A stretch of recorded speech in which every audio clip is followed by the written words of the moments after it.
My name is Amanda Tesson, and I have been cheering for 16 years now, and I am a senior on the Baker Cheer Squad. And one of the reasons why I think cheerleading is such a high-risk sport is because you are literally throwing girls up in the air, and then you're relying on other people to catch you, and so that's kind of a scary thought for any flyer, which is the person that's being thrown up in the air, to think that, okay, if these people under me don't catch me, then I could be seriously hurt. It's really important to know what you're doing and know how to do everything.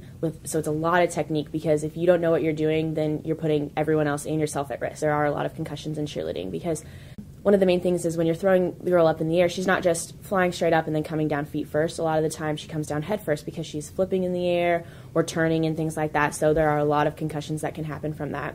The bases, which are on the bottom, so they're the people throwing the girls up in the air, also get a lot of head injuries because the flyer comes down and hits them directly on the head too. So it can be damaging for both parties on that situation. Your shoulders. As a base, personally, I've had a lot of shoulder injuries because you're constantly moving them up and down with a lot of weight. Like, you're not just lifting weights, you're lifting humans. And so the contact that puts on your shoulders is just tremendously painful.